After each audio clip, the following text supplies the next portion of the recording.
장동혁 대표 체제를 한번 흔들어 보려는 올드 미디어들, 족보 언론들의 프로파간다. 와, 진절머리 납니다. 그리고 여기에 스멀스멀 기어 나오기 시작하는 중도 확장을 포장한 기회주의자 세력.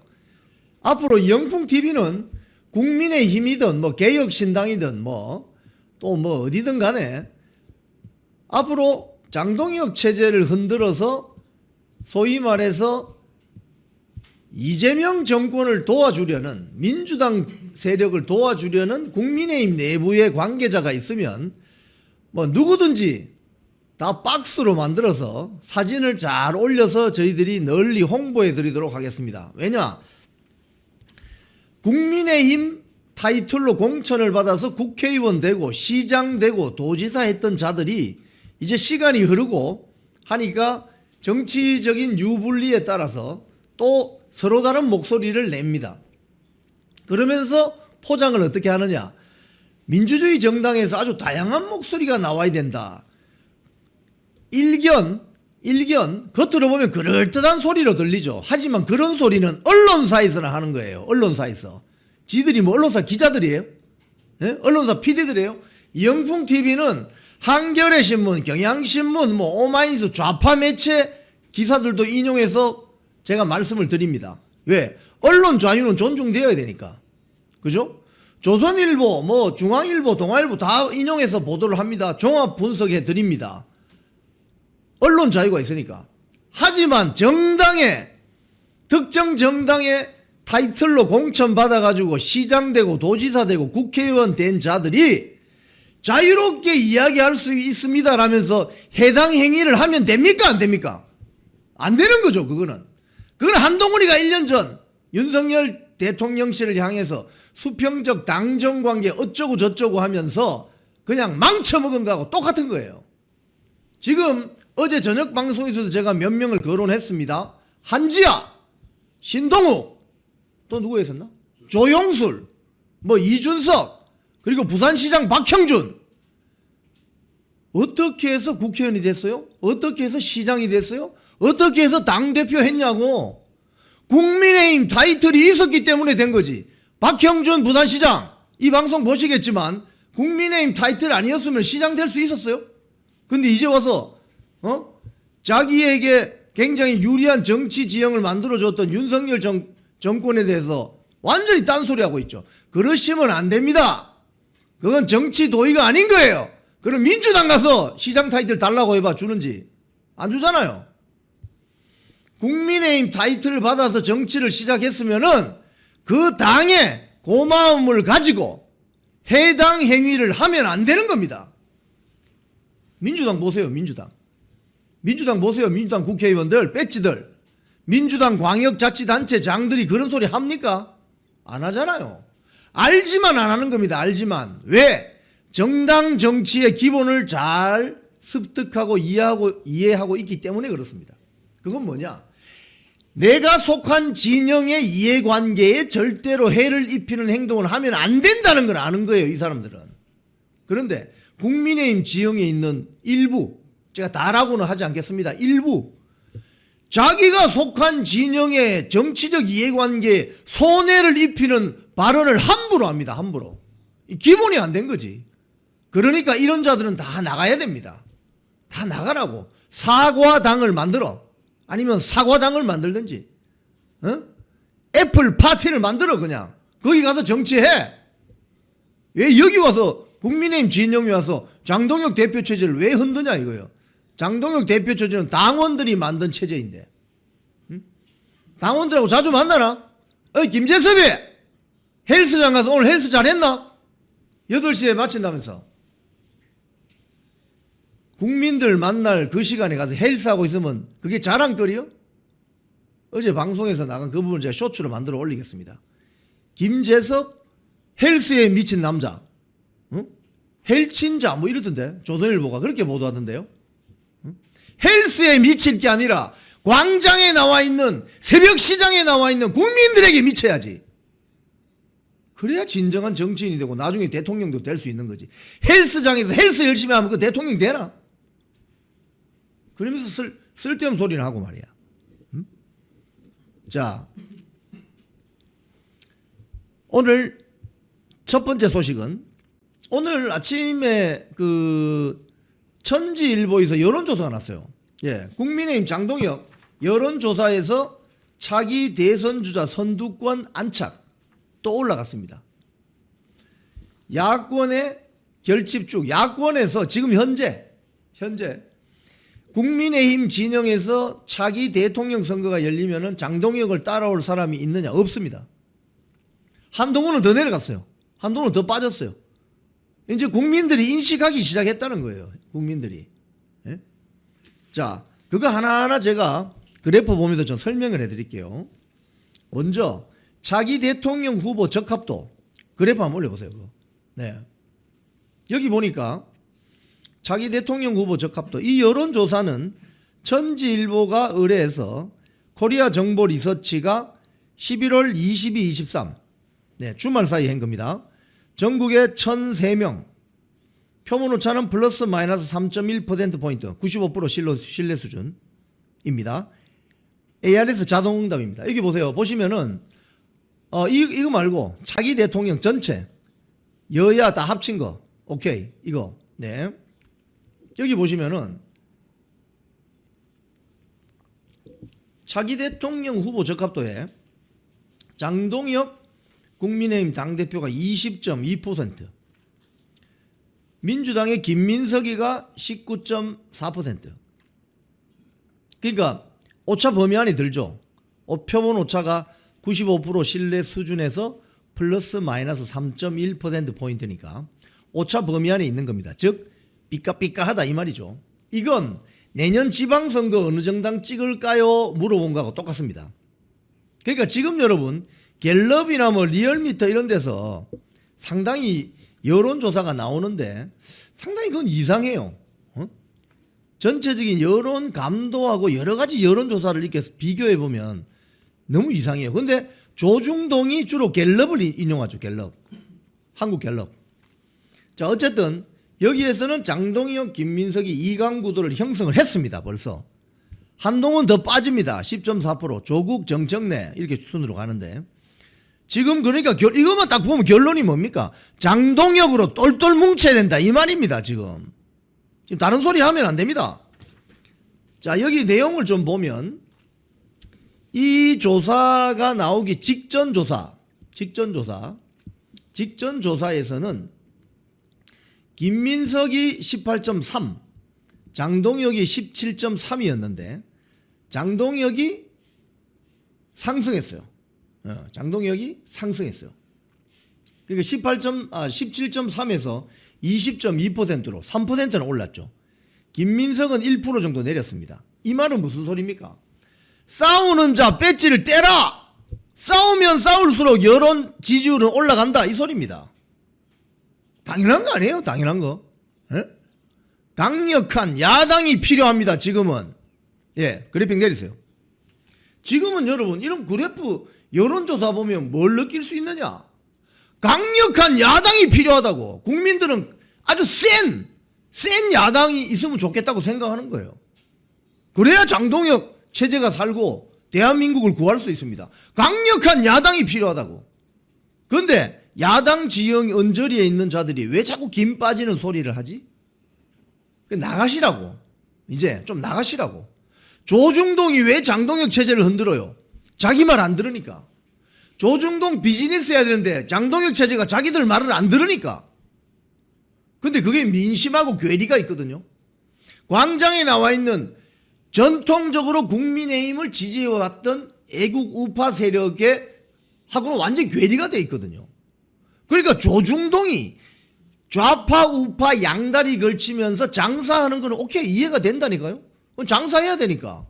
비즈니스 해야 되니까. 그런데 정치권 국민의힘 진영에 있는 자들이 조중동의 프로파간다, 좌파 진영의 프로파간다에 놀아나면 됩니까 안 됩니까? 그렇게 멍텅구리 짓을 하면 되는 거예요. 그러니까 그런 사람들 나가시라 이거예요. 제발 나가시라고. 정치 결사체 정당에서 어떻게 행동하고 판단하고 해야 되는지를 아셔야 된다니까요. 민주당 세력, 진보당 세력, 구통진당 세력은 너무나 그걸 잘 알고 있어요. 자기 진영에 마이너스 되는 일이 있으면 전부 입 닫아버리잖아요. 국민의힘은 마이너스가 되는지 플러스가 되는지 의견의 다양성을 뭐 존중해줘야 돼. 그게 지금 이번 주에 나가는 여상원 윤리위원장 같은 저런 사람들 말 아닙니까? 아직까지 자기가 판사인 줄 아나 봐. 예? 판사 출신이잖아요. 아직까지 자기가 판사인 줄 아나 봐. 김종혁도 마찬가지죠. 아직까지 자기가 기자인 줄 아는가 봐. JTBC 기자인 줄 아는가 봐요. 정당에 몸담는 순간 그 정당의 정치 결사체의 일원이 된다는 걸 이 사람들은 학습이 안 돼 있는 거예요. 응? 아직까지 JTBC 기자하고 아직까지 판사를 갔던 그 동네를 가라고. 왜 정당의 일원으로 배지는 달고 싶고 배지 다는 순간 그 책임감, 의무를 이행해야 될 생각을 하지 않고 그런 헛소리를 해내느냐 이 말입니다. 그러니까 애국 국민들이 속장이 터지는 거지 이거 완전히. 속에 천불 나는 거지. 자, 이 여론조사를 좀 더 분석해보면 장동혁 대표의 상승세를 알 수가 있습니다. 저는 그 여론조사 나올 때마다 여러분들이 소개할 때 이 구체적인 뭐 몇 포인트, 몇 점이 나왔다, 뭐 몇 퍼센트가 났다 이게 중요한 게 아니고 올라가느냐, 내려가느냐, 유지하느냐 이걸 본다고 그랬죠. 여기 보시면은 장동혁은 전체 수치를 단순 비교하면은 한 10일 전에 비교한 것보다 2.9%포인트 올라갔어요. 김민석은 1.1%포인트 내려갔어요. 한동훈이는 3%포인트 빠졌습니다. 이게 지금 여론이라니까요. 그 다음에 세대별로 보면 40대에서는 김민석, 지금 그러니까 4050, 영포티라고 하잖아요. 영포티. 지금 1020, 30 세대가 영포티라고 하면서 어떻게 보면 좀 조롱합니다. 아직까지 나이가 든데도 정신을 못 차리고 자기가 아직 20대인 줄 착각하고 있는 영포티. 마블 모자 쓰고 배 툭 튀어나와가지고 내가 다 결정해 뭐 이런 거 있지 않습니까? 자, 지역별 조사에서 보면 서울은 장동혁이 우세합니다. 이건 그동안 쭉 진행되어 공표된 여론조사를 보면 대충 맞아들어요. 왜냐하면 서울의 민심은 반 이재명세가 친 이재명세보다 약간 높습니다. 저는 정확하게 이야기합니다. 아주 높습니다 이야기 안 합니다. 약간 높아요. 서울의 민심은. 그건 현장에 나가보면 알 수 있습니다. 현장에 나가보면은 서울에서 매 주말마다 큰 집회가 열리고 주중에도 자유대학 학생들이나 또 많은 분들이 집회를 엽니다. 요즘 집회의 트렌드는 행진이에요. 행진. 요즘 집회 트렌드는 행진입니다. 행진 집회가 뭐 주중에도 몇 번 열리고 주말에도 계속 열리니까 서울에서 그것도. 그럼 서울의 민심이 어떻게 되겠습니까? 사람들이 다 버스 타고 가다가 지하철 타고 가다가 택시 타고 가다가 본단 말입니다. 저 사람들 왜 저러지? 들고 있는 피켓을 본단 말입니다. 문제구나. 대장동 항소폭이 문제구나. 그러니까 서울의 민심은 전국 평균보다 점수가 높습니다. 그러니까 이재명 정권의 실체나 민주당의 저 가정스러운 두 얼굴의 민낯을 너무나도 빨리 알고 있는 거예요. 서울의 민심은. 그래서 장동혁 대표의 장동혁 체제의 지지율이 높게 나오는 거예요. 경기, 인천은 김민석이 각각 강세를 보이고 있습니다. 그것도 조금. 이건 우리가 수도권의 여론조사에 보면 그렇잖아요. 부동산 문제나 어떤 공정, 공평 이 문제 빼고는 서울과 경기, 인천의 민심은 약간 다릅니다. 약간 다릅니다. 그거 반영이 되는 거죠. 자, 그럼 또 봅시다. 영남의 지금 민심이 중요하죠. 왜? 국민의힘이 어차피 홈그라운드가 영남 아닙니까? 영남의 지지를 바탕으로 해서 출향한 인사들이 수도권에 진출해 있잖아요. 그 지지율이 기본적으로 홈그라운드잖아요. 그리고 충청권의 민심이 더 받아오면 되는 거죠. 그러니까 장동혁 지금 대표가 충남 보령 출신이라는 게 이게 참 어떻게 보면 천우신조예요. 천우신조. 네? 자, 영남에서 장동혁 후위가 대구 경북에서는 24.6% 1등. 김민석은 18.1%. 거의 몇 프로 차이 납니까? 거의 8%좀 차이 나죠.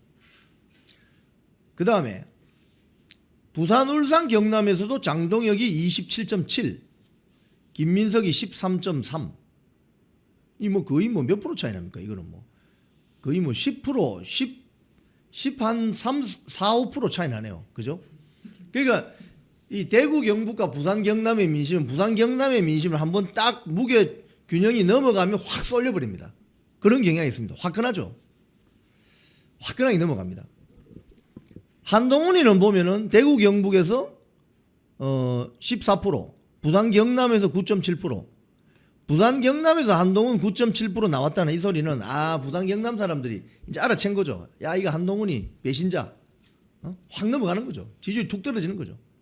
즉 결론을 내면 영남 지역에서 장동혁이 확실한 국민의힘의 1강 후보로 자리를 잡았다. 이렇게 볼 수 있는 거죠.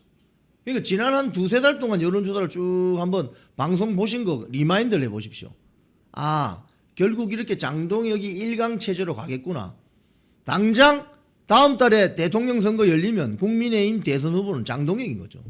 그러면 장동혁으로 결집해야 된다는 거예요. 이념 성향별로 보면 보수 우파는 장동혁, 진보 좌파는 김민석 이렇게 간다는 거예요. 이게 이제 큰 그림이 그려진 겁니다, 여러분. 큰 그림이. 자, 그럼 다른 여론조사 항목을 한번 보겠어요. 내년 지방선거에 어느 정당을 지지하겠습니까? 그걸 물어봤습니다. 그랬더니 어떻게 나왔느냐? 민주당 42.3, 국민의힘 41.2. 오차 범위 안에 들어갔습니다. 지금요, 뭐 갤럽이나 이런 데서 여론조사하면은 뭐 그거 가지고 조중동이 사설을 막 쓰잖아요. 뭐 이 중도층을 외면하니까 국민의힘 지지율이 뭐 20%까지 떨어진다. 그거 다 소설 같은 이야기고요. 딱 보세요. 저는 이게 민심이라고 생각을 해요. 내년에 지방선거 어느 당 찍을 거예요? 거의 비슷하게 나오는 거예요. 오차 범위 안에 들어가 버렸습니다. 오차 범위 안에 들어가 버렸어요. 예? 그러니까 이걸로 보면은 내년 지방선거 장동혁 체제를 똘똘 뭉치면 가능성이 있다. 지금 보면 개혁신당 보세요. 2.6% 나오죠. 여러분. 이준석의 개혁신당. 이준석의 개혁신당이 전 지역구에 거의 3,000명 나오는 전체 뭐 출마자들 보면 한 거의 3만 명 나오는 그 지역구 전체 3,000명 다 낼 수 있습니까? 개혁신당이. 그러니까 이준석이 지금 까불면 안 된다는 거예요. 내년 지방선거 때 뭐 연대하지 않겠다. 그래, 연대 안 해도 됩니다. 이거 내리세요. 연대 안 해도 됩니다. 왜냐? 이건 대선 총선하고 다른 겁니다. 지방선거는. 지방선거는 온 동네방네 후보가 다 나와요. 심지어 여러분 살고 계시는 구의원, 군의원, 시의원, 도의원, 광역자치단체장 어마어마하게 나옵니다. 그럼 개혁신당이 이준석 개혁신당이 그 후보 다 낼 수 있어요? 못 내지. 그 정당의 역량이 그렇게 안 되는 거지. 그렇기 때문에 이준석이 지난 대선 때 나 김문수 후보하고 단일화 안 할 거예요 라고 했을 때는 그걸 한 명 뽑는 거니까 그 강력한 영향력이 있죠. 왜? 아주 접점 벌일 때는 이준석이가 김문수 표를 뺏어 가버리면 이재명이 된 거 아닙니까? 결국 부정선거 이슈도 있지만은. 그런데 지방선거에서는 그렇지 않다는 거예요. 왜? 후보들이 엄청나게 많으니까. 연대 안 해도 된다. 이준석 씨 연대 안 해도 돼. 혼자 다 후보 내봐. 그러면은 뭐 어제 기사 보면 3명 이야기 하더라고요. 수원시장, 용인시장. 그래, 뭐 거기 내봐라. 다른 지역, 영호남 지역, 충청 지역의 개혁신당이 후보 다 낼 수 있습니까? 그러니까 지방선거 연대는요, 이준석이 쓸 수 있는 필살기가 아니라는 겁니다.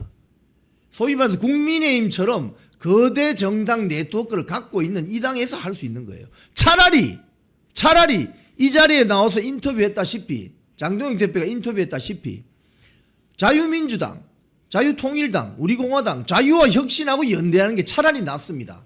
지방선거에서는. 거기는 정당별로 여러 후보를 낼 수가 있잖아요. 그 연대해서 여기는 자유와 혁신이 누가 나온다 이러면 자 그럼 거기 공천 안 한다. 저기는 뭐 우리공화당이다. 뭐 예를 들자면 이런 식으로 그게 차라리 낫다니까요. 개혁신당에 목맬 필요가 없습니다. 이준석이를 불러들이려고 하는 세력은 뭐냐? 국민의힘의 당내 중진들입니다. 그것도 웰빙 중진들, 샌님 중진들. 이준석이 앞세우면 뭐 청년 정치 될 것 같은. 자, 여기서 한 번 더 말씀드리면 이준석 말고도 청년 정치인들 많습니다. 자유대학 청년 정치인들 많습니다. 이제 앞으로 새로운 청년 정치인들 많이 육성해야 됩니다. 그런 청년 정치인들 많은데 왜 우리가 이준석에 올인해야 됩니까? 이준석 말고 대체할 사람들이 많은데 우리 더 육성할 건데. 그러니까 이준석의 저런 소위 말해서 배팅하려고 몸값 부풀리게 하는데 위축될 필요가 없다 이거예요. 왜? 지방선거에서는 그게 안 먹힌다 이 말입니다. 개혁신당이 지방선거 후보 다닐 수 있어요? 그 정당이 그렇게 다양한 네트워크를 가지고 있나? 그렇지 않다는 거예요. 그렇기 때문에 지금 장동혁 대표가 이야기한 것처럼 범우파 정당 4촌, 6촌, 8촌들하고 연대해서 지방선거 치르면 이길 수 있다는 거예요. 자, 이 지방선거 보셨고, 그 다음 대통령 임기 중에 재판 재개할 필요성. 필요하다. 49.7. 이거 그동안 여론조사가 나온 거하고 똑같죠? 거의 똑같죠?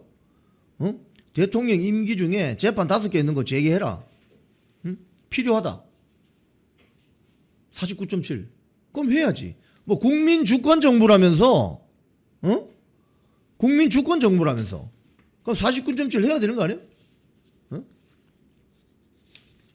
그 다음에 진보 성향 대통령 후보 적합도 한번 봅시다. 김민석, 조국, 정청래. 자, 여기 보면 지금 정청래는 개딸들 저 지지를 받고 있잖아요. 지금 조국이는 친문 지지를 받고 있잖아요. 지금 친문과 친명은 저 같이 갈 수가 없어요. 그러니까 김민석이 지금 어떤 향보를 앞으로 보이느냐에 따라서 만약 조국하고 연합해버리면 정청래는 아웃되는 겁니다. 그런 점이 있습니다. 자, 내리시고. 지금 그 장동혁 체제를 흔들어 대려는 그런 세력들의 어떤 속셈은 뻔합니다. 이 유튜브가 없던 시절에는, 없었던 시절에는 이걸 우리가 주장하고 분석하고 논평해 드릴 수 있는 공간이 없었어요. 근데 이제 유튜브가 생기니까 뭐 영풍 TV나 뭐 여러 우파 채널들이 많잖아요. 거기서 분석하는 걸 가만히 들어보세요. 지금 조중동 분석이 하나도 안 맞습니다. 조중동이 가지고 있는 유일한 평가 잣대는 뭐예요? 갤럽이에요, 갤럽. 갤럽 여론조사 그거 어떻게 100% 믿습니까? 그거 하나일 뿐이야. 그럼 천지일보 여론조사를 조중동이 인용을 합니까? 국민의힘 내부의 중진이라고 하는 사람들이 인용을 합니까? 왜 인용 안 하지? 자기들한테 불리하니까. 취사 선택에서 자기한테 유리한 여론조사 가지고 떠든다 이거예요. 영풍TV는 다 알려드리잖아요. 천지일보, 갤럽, 리얼미터, 뭐 KSOI 다 공정 뭐 다 알려드리잖아요. 그러니까 종합적으로 보면은 아하 이렇게 가는구나 알 수가 있던 거예요. 에? 그러니까 이회창 총재가 대선 출마했을 때 그게 IMF 전후 아닙니까? 그때 조선일보 아주 고위 임원이 밖에 뭐 조선일보 불매운동 하는 사람들한테 저녁 식사하고 들어가다가 뭐라고 그때 했느냐? 뭐 어쩌고 저쩌고 뭐 너희들이 떠들어도 뭐 별 효과도 없고 뭐 그러니 그게 무슨 소리냐면요. 낮에 대통령은 청와대 대통령이지만 밤에 대통령은 우리가 만든다. 뭐 이런 거예요. 이런 거 쉽게 이야기하면 그게 카르텔 같은 소리인데 지금 그게 먹히느냐? 안 먹힙니다. 지금 그게 안 먹히니까 올드 미디어들이 전 난리를 치는 거예요. 장동혁이 우리말을 잘 들어야 되는데 같이 식사 한번 합시다 이러면 바로바로 출동하고 뭐 민원이 있으면 바로바로 해결해주고 해야 되는데 말을 잘 안 듣거든. 그런데 국민들의 민심은 벌써 유튜브를 중심으로 형성이 돼버렸어요. 장동혁에 대한 어떤 지지도가. 그러니까 올드 미디어 입장에서는 속에 천불 나는 거죠. 많은 국민들은 나라가 잘못되면 안 된다고 속이 천불이 나 있는데 이 자들은 지들 회사, 지들 신문사 영업, 비즈니스가 잘 된다고 안 된다고 속이 천불이 나는 겁니다. 그럼 누가 이길 것 같습니까? 결국에는 국민들이 이기게 돼 있습니다, 여러분. 국민들이. 왜? 나라를 생각하니까. 그게 대의니까. 그죠? 명분이 서잖아요, 명분이.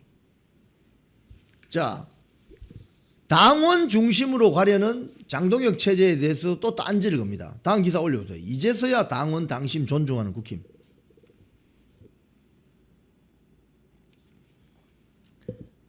자, 정당이라는 게 뭡니까, 여러분? 정당이라는 게. 정당이라는 게 뭐냐, 이거예요. 어?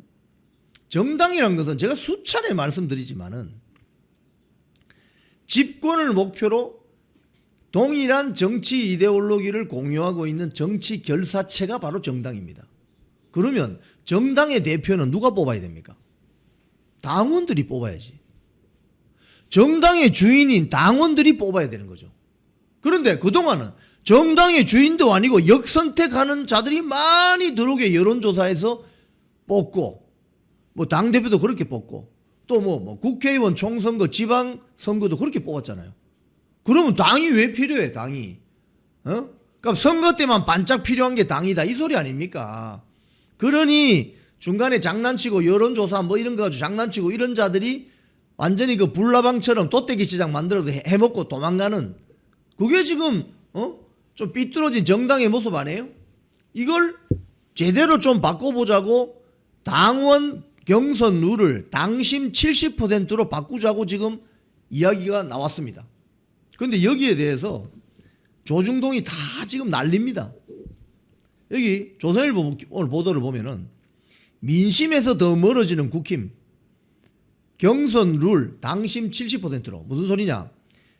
지방선거 총괄기획당에서 내년 6월 6.3 지방선거 경선 룰을 당원 투표 70%, 국민 여론조사 30%로 원래 5대5였던 것을 7대3으로 바꾸겠다고 일단 선언했습니다. 그랬더니 조중동이 난리를 칩니다. 왜 그렇죠? 여러분, 왜 난리치죠? 이렇게 되면 국민의힘이 확실한 강성 우파 정당으로 갈 가능성이 크거든요. 그러면 지들 비즈니스 장사하기 힘들어지거든. 왜? 지들은 양다리 걸치고 해야 되니까. 지들도 이제 강경 우파 신문 논조로 가야 되는데, 지금 내부 구성원들의 어떤 뭐 그런 거 제가 뭐 상세하게 말씀을 못 드리겠습니다만은 힘들어지는 거죠. 뭐 오늘 조선일보에 뭐 이런 기사를 전하면서 인터뷰를 누구를 인터뷰했냐? 이재영 서울 강동을 당협위원장 CBS 라디오 나와가지고 국민의힘은 지금 국민을 바라봐야 하는 상황이다. 민심을 높여야 하는데 당심을 높이겠다 하는 것은 윤어게인 등 강성 지지층 기반으로 가겠다는 소리다. 왜? 이게 뭐가 문제인데? 이재영 당협위원장은 원외 당협위원장인데 이 한파입니까? 신장동혁은 아닌 것 같은데 한파 같은데? 이런 인터뷰를 따가지고 기사가 그럴듯하게 내는 거죠. 이렇게 여론 프로파간다를 하는 거죠. 그러니까 이제 우리 국민들이 전혀 뭐 이 주눅 들거나 쫄 필요가 없어요. 뭐 유튜브에서 우리가 다 알려드리니까. 그것도 구체적인 데이터와 근거, 팩트를 가지고. 이제 이렇게 여론몰이 하는 시대는 끝났습니다, 여러분. 그래서 올드미디어가 여러분을 이기지 못해요. 올드미디어는 국민 여러분을 이기지 못합니다. 왜? 왜 그러냐? 모든 국민들 이걸 들고 있거든. 이거 휴대폰 들고 있거든. 여기서 다 보거든. 이게 없었던 시절에는 조중동이나 중요한 신문 플랫폼, 종편 플랫폼에서 여론몰이가 가능했지만 지금은 안 됩니다. 그게 impossible, 불가능이야. 그 장난을 지난주 한 주 치려고 했는데 어때요? 지금 여론조사 보세요. 안 나오잖아. 중앙일보도 마찬가지입니다. 오늘 보니까 당심 반영 확대, 뭐 이러면서 또 뭐 이준석 이야기하고 뭐 등등 이야기합니다. 또 여기 중앙일보 이렇게 이야기합니다. 당장 국민의힘의 연대 대상으로 거론되는 개혁신당, 누가? 국민의힘의 연대 대상이 왜 이준석의 개혁신당이어야 합니까? 이준석은 윤석열 대통령 탄핵에 찬성했는데 그게 연대 대상이 돼요, 그게? 서로 다른 길을 가버렸는데. 어떻게 보면 지난번 대선에서 김문수 후보와의 최종 후보 단일화를 거부하면서 민주당 이재명이 대통령 될 수 있도록 도운 것이 이준석 아닙니까? 근데 그게 연대 대상이라고? 그 중앙일보는 그렇게 생각하는 거죠. 중앙일보는 이런 기사를 보면 사실상 친 이재명 매체예요. 친 좌파 매체라는 거예요. 그걸 알 수가 있죠. 이제는 안 통한다니까. 그런 여론몰이 프로파간다. 국민들이 아주 지배로 줬다니까요. 유튜브 보면서 스마트폰에서 다 보고 있어요. 안 통해 이제. 오늘 조선일보 사설도 이런 거 났습니다. 항소 포기 독재에도 여당으로 기운 민심, 야당의 역주행 때문 이라면서 장동혁 체제를 흔들어댑니다. 여기에 근거로 쓰는 게 한국갤럽 여론조사입니다. 아니 조선일보는 뭐 왜 맨날 한국갤럽 여론조사만 인용하지? 오늘 천지일보 여론조사 좀 인용해서 사설 한번 써보시지. 응? 그러면서 문제는 국민의힘 쪽에 있었다고 봐야 한다. 이러면서 또 장동혁 체제를 흔들어댑니다. 이거 약발 다 떨어졌습니다. 효과 없어요. 조선일보 사설 쓰시는 분들 효과 없다니까 이제는. 국민들이 다 알아차렸어 이제. 동아일보도 보면 장동혁 취임 100일이 비상계엄 1주년, 윤석열 대통령과 절연 두고 복잡한 속내 이러면서 쭉 기사가 있습니다. 근데 저는 여기서 문제점을 하나 제기하고 싶어요. 장동혁 대표 취임이 12월 3일입니다. 100일 되는 날이에요. 그런데 100일 되는 날 왜 메시지를 내야 되죠? 여러분 애 낳았습니까? 뭐 100일 날 잔치합니까? 100일 뭐 기념합니까? 왜 100일째 되는 날 무슨 메시지를 왜 내야 되지? 그 200일째 되면 200일째 내면 안 되나? 또는 1년 뒤에 내면 안 되나? 응?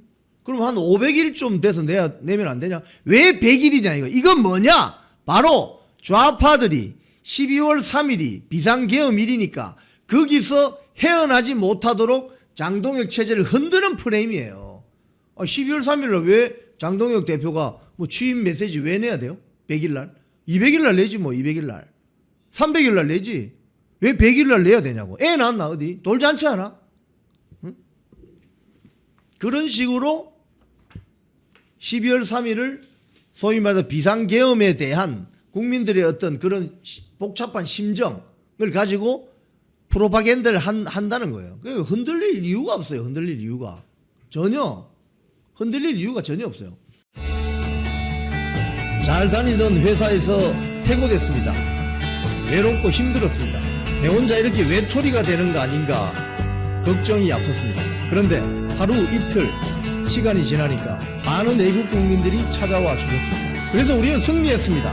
혼자 가면 외로운 길이지만 같이 가면 즐거운 여정이 됩니다. 나라를 지키고 대한민국 정치 혁신을 바라시는 분들이 계시다면 우잘사 회원에 가입해 주십시오. 우파는 잘 싸워, 우리도 잘 싸워. 우잘사 회원에 가입하시면 나라를 살리고 대한민국 정치를 혁신할 수 있습니다. 우잘사 회원이 되셔서 다 같이 손잡고 즐거운 여정에 동참합시다. 우잘사 화이팅!